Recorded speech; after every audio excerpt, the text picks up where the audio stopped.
जय हिंद साथियों, कैसे हैं आप सभी। मैं प्रमेंद्र कुमार आपके अपने प्यारे परिवार मार्गदर्शन इंस्टीट्यूट में हार्दिक स्वागत करता हूं। हम लोग इतिहास पढ़ रहे हैं और इतिहास में लगभग 9 या 10 क्लासें हो चुके हैं। आज हम लोग कंटिन्यू करते हैं। आगे आज हम लोग पढ़ेंगे महाजनपद के बारे में। इसके बारे में महाजनपद देखिए, जो आज का समय है, वर्तमान समय में भी हम जो जिला होता है ना, जिले को हम क्या कहते हैं? जनपद कहते हैं ना। जिले को क्या कहते हैं? जनपद कहते थे। देखिए, पहले क्या होता था? कबीला होता था। क्या होता था? कबीला। कबीला सबसे छोटी इकाई हुआ करती थी। और कबीला से बड़ा क्या होता था? कबीला से बड़ा क्या होता था? कई कबीलों के समूह को क्या कहा जाता था? कोई बता सकता है? कई कबीलों के समूह को हम क्या कहते थे? ग्राम कहते थे। क्या कहते थे? ग्राम। अर्थात कई कबीला मिलके क्या बनते थे? ग्राम। ग्राम मतलब ग्राम कहलाता था। अब कई ग्राम मिलकर क्या कहलाएंगे? कई ग्राम मिलकर क्या बनाएंगे? क्या कहलाएंगे भाई? जन कहलाएंगे। क्या कहलाएंगे? जन। हालांकि जन का मतलब लोग होता है, लेकिन यहाँ पर ये जो ग्रामों का समूह था, जो गांवों का समूह था, वो क्या कहलाता था? जन कहलाता था। और जो कई जन जो होते थे, जन का समूह क्या कहलाता था? जनपद कहलाता था। क्या कहलाता था?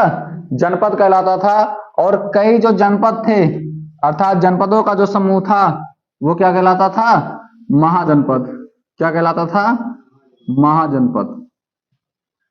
महाजनपद क्या होती थी? अर्थात तो उस समय की जो सबसे बड़ी इकाई होती थी, वो क्या कहलाती थी? महाजनपद। और सबसे जो छोटी इकाई होती थी, वो क्या होती थी? कबीला। क्या होती थी? कबीला।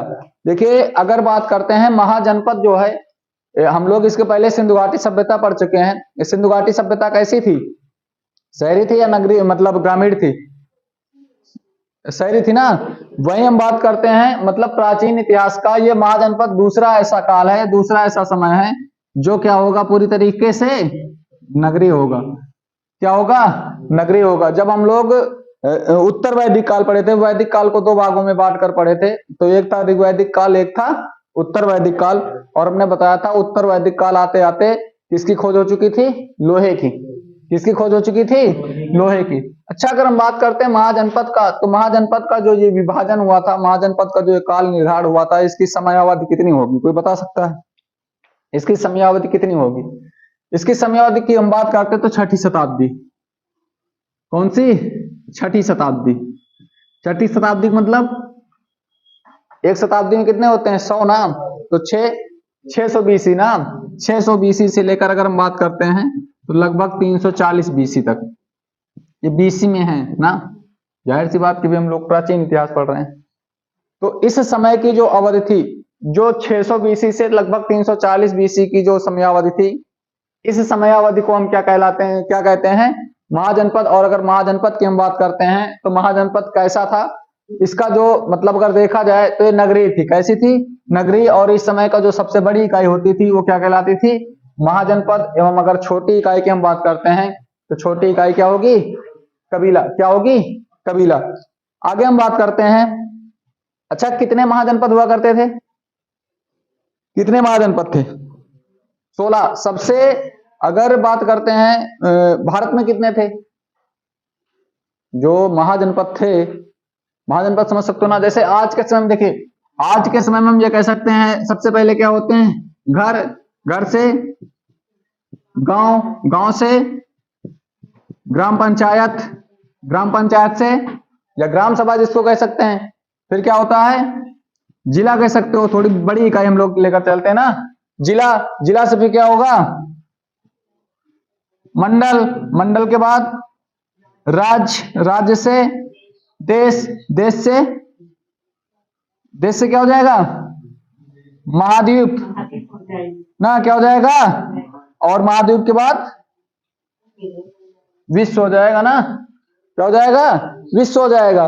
तो ये जो वर्तमान स्वरूप है, इसी को हम इसके अकॉर्डिंग अगर देख सकते हैं तो सबसे जो न्यूनतम, जैसे यहाँ घर है, तो इसको हम क्या मान सकते हैं? कबीला। क्या मान सकते हैं? एक मूवी देखे होंगे, दूध का कर्ज ना। तो जो हीरो रहता है वो कबीला में रहता ना। जो कबीला होते हैं उनके अपने अलग रीति रिवाज होते हैं ना। और कुछ कबीलों की बहुत अच्छी सुविधाएं हैं, जानकर तुम लोगों को खुशी होगी। वहां शादी की अनेक प्रकार की संस्कृतियां हैं।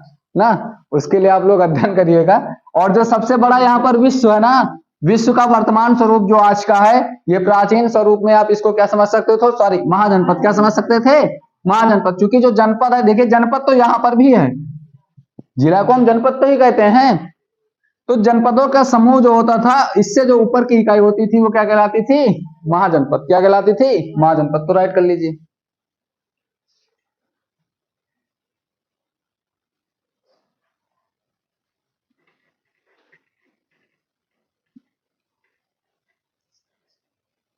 देखिए 16 महाजनपद थे, लेकिन 16 महाजनपद में अगर सबसे शक्तिशाली जनपद महाजनपद की हम बात करते हैं तो कौन सा था, कोई बता सकता है?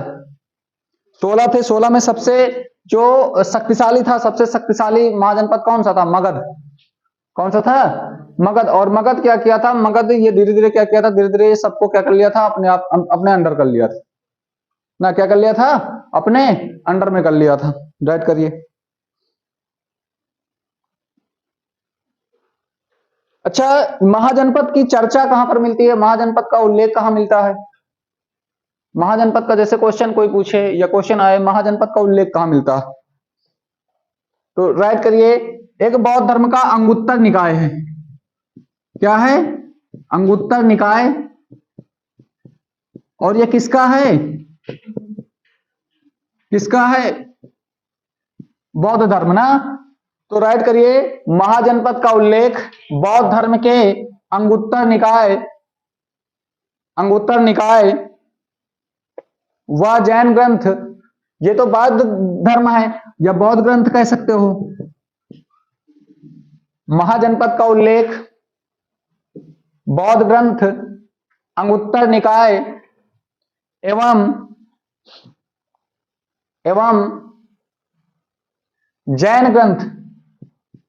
क्योंकि हम लोग बौद्ध और जैन पढ़ चुके हैं ना, बौद्ध और जैन पढ़ चुके हैं, जैन के बारे में पढ़ चुके हैं, बौद्ध के बारे में पढ़ चुके हैं। तो जो बौद्ध ग्रंथ है, बौद्ध ग्रंथ क्या है, अंगुत्तर निकाय व जैन ग्रंथ। जैन ग्रंथ, जैन ग्रंथ कौन सा है, जैन ग्रंथ भगवती सूत्र में, भगवती सूत्र में 16 महाजनपदों का उल्लेख मिलता है, 16 महाजनपदों का उल्लेख मिलता है।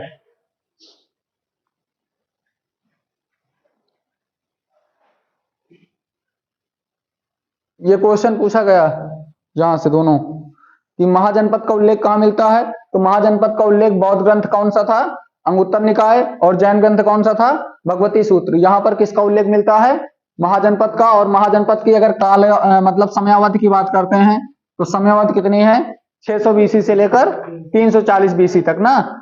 अच्छा, अगर हम बात करते हैं जो ये महाजनपद था, महाजनपद के समय अगर भाषा की हम बात करते हैं तो भाषा कौन सी होगी, भाषा कौन सी रही होगी, एक अनुमान लगाइए कौन सी भाषा रही होगी। पाली। अरे पाली तो बौद्ध के समय आती है, हमने बताया था ना। पाली किसकी भाषा थी, बौद्ध ना। मतलब बौद्ध जब धर्म आया था, जब इसका प्रचार प्रसार हुआ था तो पाली भाषा आई थी ना, पढ़े होंगे। बौद्ध के पहले कौन सा आता है, जैन। जैन की भाषा कैसी थी, प्राकृत थी ना। हमने बताया था ये एक विनाश का कारण बनी थी इसका ना, चूंकि ये कठिन थी। तो जाहिर सी बात, अच्छा प्राकृत किससे आई होगी, प्राकृत भाषा भी किसी न किसी भाषा से होगी, किससे आई होगी।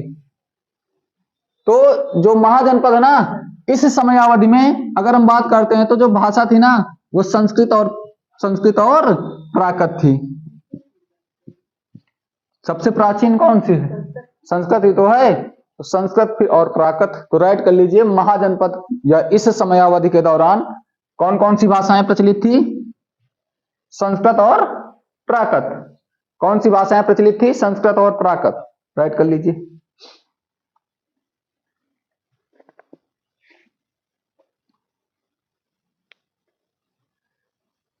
हो गया, ठीक।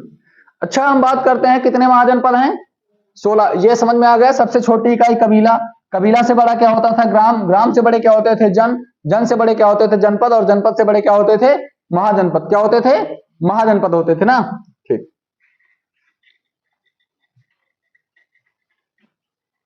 तो कितने महाजनपद थे, 16। कितने महाजनपद थे, 16। अच्छा, 16 महाजनपद में अगर आज वर्तमान की हम बात करते हैं तो कितने जनपद उत्तर प्रदेश में हैं? मतलब 16 महाजनपद, महाजनपद का समझ सकते हो जो हमारा अखंड भारत था, क्योंकि इस समय जो हम ये चर्चा कर रहे हैं हमारा अखंड भारत, अखंड भारत का मतलब हमारा भारत खंड नहीं हुआ, खंड खंड नहीं हुआ, खंडित नहीं हुआ, अर्थात पाकिस्तान, अफगानिस्तान, म्यांमार, बांग्लादेश, भारत, ये सारे एक हैं। तो इन सारों मतलब ये जो सारा समूह था, ये जो मतलब भौगोलिक क्षेत्रफल था, इस भौगोलिक क्षेत्रफल को हम कितने भागों में बांटे थे? 16। कितने भागों में बांटे थे? लेकिन अगर आज के वर्तमान की हम बात करते हैं तो वर्तमान भारत में उत्तर प्रदेश में कितने महाजनपद हैं? 8 ना। उत्तर प्रदेश में कितने महाजनपद हैं? 8। उत्तर प्रदेश में कितने हैं? 8। वहीं हम बिहार की बात करते हैं, बिहार में कितने हैं? बिहार में कितने हैं? बिहार में कितने हैं? 3। बिहार में कितने महाजनपदों का उल्लेख है? 3। कितने हैं? 3।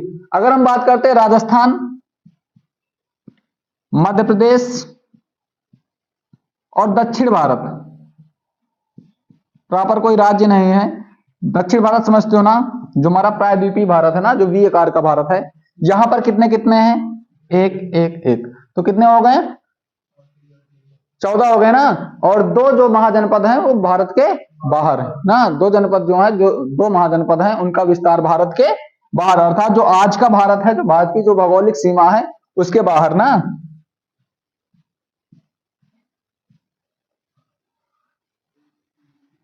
हो गए ना। 8 3 11 3 14 2 16। तो कितने महाजनपद थे?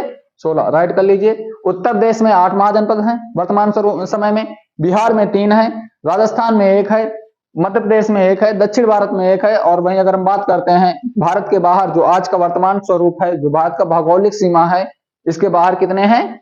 2।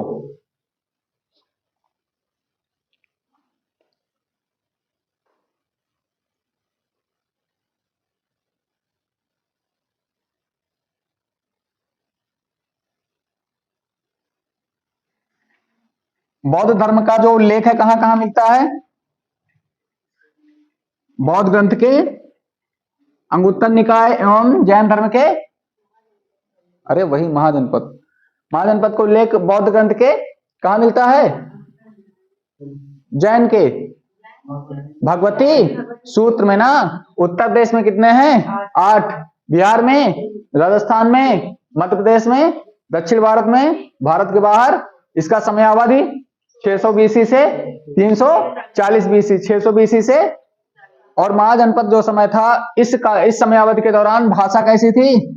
संस्कृत और पाली, सॉरी प्राकृत ना, संस्कृत और प्राकृत। सबसे छोटी इकाई, सबसे छोटी इकाई कबीला, सबसे बड़ी इकाई महाजनपद ना। अच्छा, महाजनपदों का उल्लेख हमने बताया कि अंगुत्तर निकाय एवं भगवती सूत्र में मिलता है ना। तो क्या ऋग्वैदिक काल या उत्तर वैदिक काल में भी महाजनपद का कहीं उल्लेख मिला है? तो देखिए, ऋग्वैदिक काल, सिंधु घाटी सभ्यता, सिंधु घाटी सभ्यता के बाद क्या आता है? वैदिक सभ्यता। वैदिक सभ्यता कितने भागों में बटी है? 2। एक ऋग्वैदिक, एक उत्तर वैदिक। तो जब हमारा उत्तर वैदिक काल आता है ना, कौन सा काल आता है? उत्तर वैदिक काल। तो उत्तर वैदिक काल आते आते महाजनपदों का उल्लेख मिलने लगा था, होने लगा था ना। तो ये राइट कर लीजिए, उत्तर वैदिक काल में भी महाजनपदों का उल्लेख देखने को मिलता है।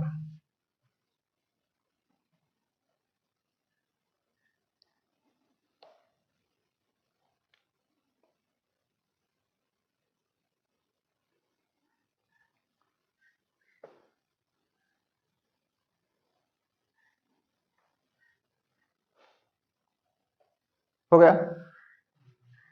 अगली लाइन से राइट करिए, लिखिए 16 महाजनपदों में, 16 महाजनपदों में वज्र एवं मल्ल,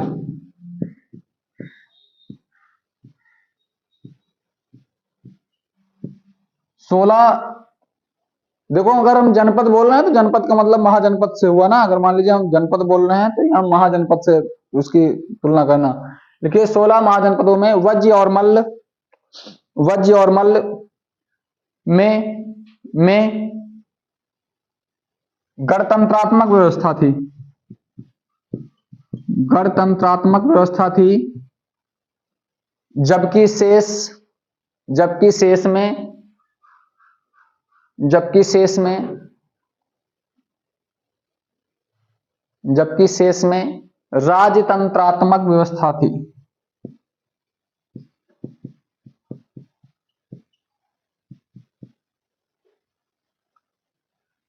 राइट कर लीजिए।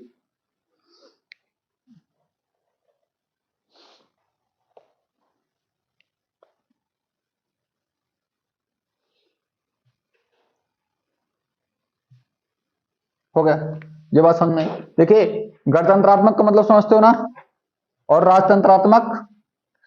देखिए अच्छा गणतंत्रात्मक का मतलब क्या होता है?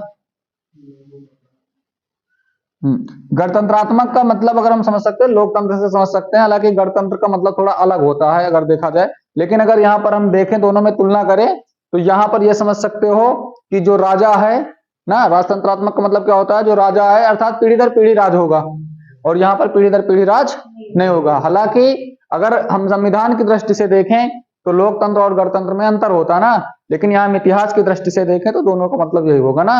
अर्थात जो 14 महाजनपद थे, या समझ सकते हो जो 14 क्षेत्र थे, वहां पर जो राजा हुआ करता था उसका कोई संबंधी ही आगे चलकर सत्ता चलाएगा ना। लेकिन दो ऐसे थे, एक का क्या नाम था वज्य, एक का क्या नाम था मल्ल ना। यहाँ पर पीढ़ी दर पीढ़ी राज नहीं होता था, अर्थात जिसमें योग्यता रही होगी या फिर जो जैसा युद्ध हुआ होगा उस अनुसार यह निर्धारण होता था कि शासन कौन चलाएगा। अगली लाइन से राइट करिए।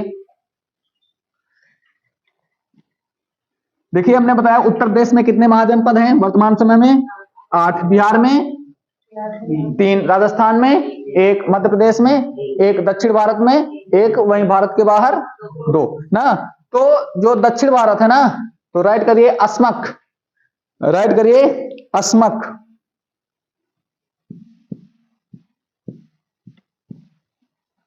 राइट करिए अस्मक ही एक ऐसा महाजनपद था, अस्मक ही एक ऐसा महाजनपद था, कहीं कहीं ऐसे भी लिखा रहता है तो उसमें कोई समस्या ना हो। देखिए अस्मक ही एक ऐसा महाजनपद था जो दक्षिण भारत में गोदावरी नदी के तट पर स्थित था।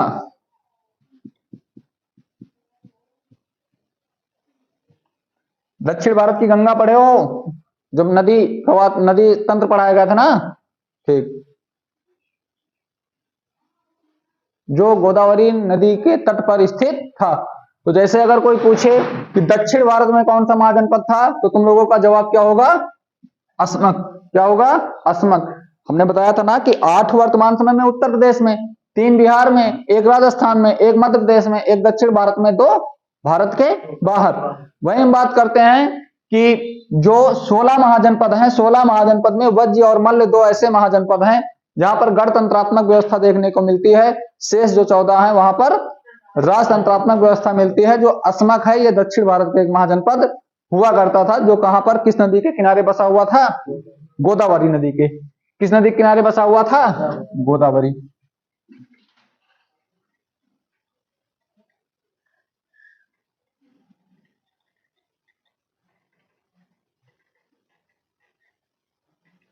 जैन धर्म का कौन सा ग्रंथ था जिसमें महाजनपद का उल्लेख मिलता है? भगवती सूत्र। वहीं बौद्ध ग्रंथ, हाँ, अंगुत्तर निकाय। समयावधि इसकी कितनी है? 600 बीसी से 340 बीसी। इसकी जो भाषा हुआ करती थी संस्कृत और प्राकृत ना। किन किन महाजनपदों में गणतंत्रात्मक व्यवस्था थी? वज्र और मल्ल ना। बाकी शेष में राजतंत्रात्मक। दक्षिण भारत में कौन सा महाजनपद था? अस्मक। कौन सा था? अस्मक। किस नदी किनारे बसा हुआ था? ठीक। आगे हम लोगों को चार्ट बनाना होगा ना। लिखिए महाजनपद, एक तरफ राइट करिए महाजनपद, एक तरफ राइट करिए राजधानी।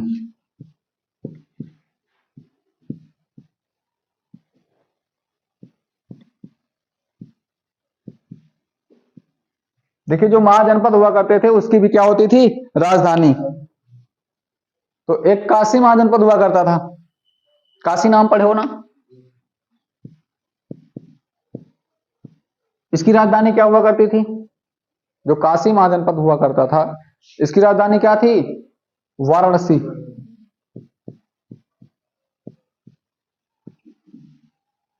क्या हुआ करती थी? वाराणसी। कौशल या कौशल नाम सुना होगा, कौशल। कौशल क्या हुआ करती थी? कौशल जो महाजनपद था, इसकी राजधानी क्या हुआ करती थी? इसकी चर्चा तो हो चुकी है जब हम लोग जैन पढ़ रहे थे, जब हम लोग बौद्ध पढ़ रहे थे। क्या हुआ करती थी? श्रावस्ती ना। सबसे ज्यादा उपदेश किसने दिया था? कहां पर ना? और जो आप लोगों के, आप लोग पढ़े होंगे कौन सा, एक डाकू हुआ करता था, अंगुलमाल ना। अंगुलमाल डाकू को भी महात्मा बुद्ध ने उपदेश कहां दिया था? श्रावस्ती में। कहां दिया था? तो काशी जो महाजनपद था, इसकी राजधानी वाराणसी। जो कौशल था, उसकी राजधानी क्या हुआ करती थी? श्रावस्ती। सबसे शक्तिशाली हमने कौन सा महाजनपद बताया था? मगध। देखिए मगध जो महाजनपद था ना, ये क्या करता था, ये आगे चल के जब पढ़ेंगे तो ये अपने निकटवर्ती जितने महाजनपद हैं उसको क्या किया था, युद्ध करके अपने सीमा में इनको क्या किया था, मिला लिया था। तो मगध की राजधानी राजगृह लिख लीजिए, राजगृह या गिरिव्रज इसको कहते थे, गिरिव्रज, अन्य नाम कई हैं। गिरिव्रज नोट कर लीजिए।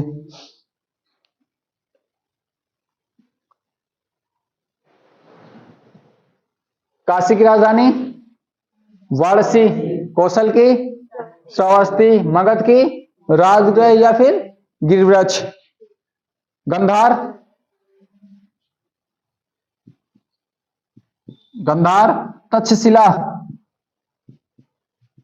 गंधार की राजधानी क्या हुआ करती थी? तक्षशिला। क्या हुआ करती थी? तक्षशिला। देखिए विश्व का जो सबसे प्राचीनतम विश्वविद्यालय है ना, कहाँ का? विश्व का सबसे प्राचीनतम नालंदा है, तक्षशिला ना। विश्व की अगर हम बात करते हैं, चूंकि ये कहां पर है? पाकिस्तान में ना। अभी हमने बताया था कि दो ऐसे हैं जो भारत के बाहर हैं, तो भारत के बाहर ये कौन सा हो गया? गंधार। तो अगर विश्व का सबसे प्राचीन विश्वविद्यालय पूछा जाएगा तो कौन सा होगा? तक्षशिला, जो कि किस महाजनपद के अंतर्गत आता था? गंधार के अंतर्गत आता था। किसके अंतर्गत आता था? अगला राइट करिए, कंबोज। कंबोज। कंबोज की राजधानी क्या हुआ करती थी? कंबोज की राजधानी क्या हुआ करती थी? हाटक या राजपुर। हाटक या राजपुर।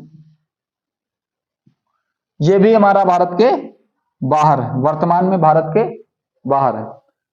तो भारत के बाहर हम लोग पढ़ चुके हैं, दक्षिण भारत के भी हम लोग पढ़ चुके हैं ना। दक्षिण भारत का कौन सा था? अस्मक। भारत के बाहर कौन सा है? गंधार। गंधार के साथ साथ कंबोज। गंधार की राजधानी तक्षशिला। कंबोज की राजधानी हाटक। हाटक या फिर इसको राजपुर ना। काशी की राजधानी वाराणसी। कौशल श्रावस्ती, मगध, राजगृह या फिर गिरिव्रज ना। ठीक। अच्छा बताइए, राजगृह में कोई बौद्ध संगीत हुई थी? कौन सी? पहली, दूसरी, तीसरी, चौथी, कौन सी थी? कौन? 4 बौद्ध संगीतियां हुई थी, 2 जैन संगीतियां हुई थी, तो कौन सी बौद्ध संगीत राजगृह में हुई थी? तीसरी। ठीक। वैशाली कहाँ है? देखो वैशाली किस में है जब तीसरी में हुआ था? पाटलिपुत्र। ठीक। एक ट्रिक हमने क्या बताया था? राजा महाराजा, राजा महाराजा आ जाना, वैशाली सबका काल है, पटाओ मत आशिक, कुंवर मित्र कंगाल है। ये 4 जगह है ना, राजगृह, वैशाली, पाटलिपुत्र, फिर जो चौथा था कुंवर मित्र। कुंवर मित्र से क्या हो जाएगा? कुंडलवन ना, कश्मीर वर्तमान।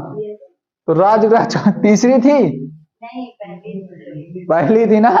अर्थात जहां पर पहली बौद्ध संगीत हुई थी वो किस महाजनपद के अंतर्गत आता था? मगध। किसके अंतर्गत आता था? मगध।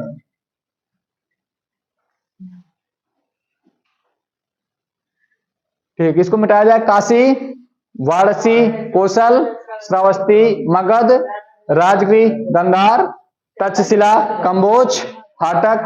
भारत के बाहर कौन कौन से हैं? गंधार और कंबोज। दक्षिण भारत क्या है? अस्मक। दक्षिण भारत क्या है? 3 महाजनपदों में गणतंत्रात्मक व्यवस्था थी, वल्य और मज्ज ना। ठीक, बाकी अन्य में कैसी व्यवस्था थी? राज संप्रात्मक ना। ठीक, आगे राइट करिए, लिखिए अंग। अंग तुम्हारा एक क्या था? महाजनपद था। क्या था? महाजनपद। अंग का क्या हो जाएगा? अंग की राजधानी चंपा। अंग की राजधानी चंपा। राइट करिए, अगला राइट करिए, मगध। मगध हो गया। ठीक, देखो जो मगध था ना, मगध और ये तुम्हारा जो अंग है ना, ये बिहार के हैं।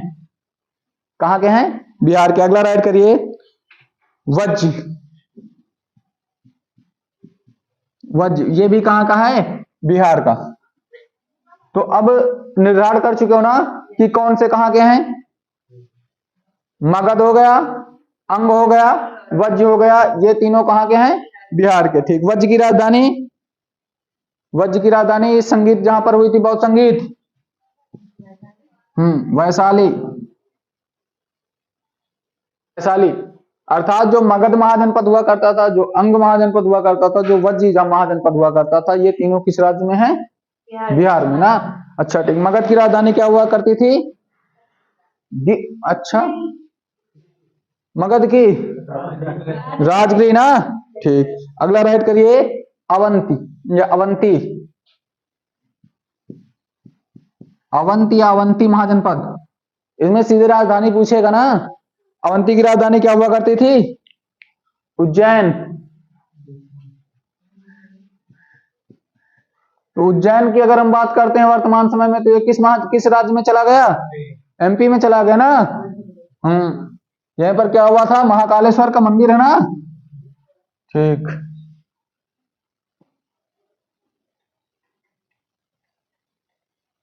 ठीक, कितने हो चुके हैं? मल्ल हो गया। लिखिए अगला, मल्ल। मल्ल की राजधानी क्या हो जाएगी? मल्ल की राजधानी पुष्पवती। मल्ल की राजधानी पुष्पवती। तो आज इतना ही ना, बाकी जो अगले हैं महाजनपद उनको पढ़ेंगे कल। कैसे लगी क्लास आप लोग कमेंट के माध्यम से जरूर बताएं। क्लास को अधिक से अधिक लाइक करें, चैनल को सब्सक्राइब करें। मिलते हैं अगले एपिसोड में। जय हिंद, जय भारत।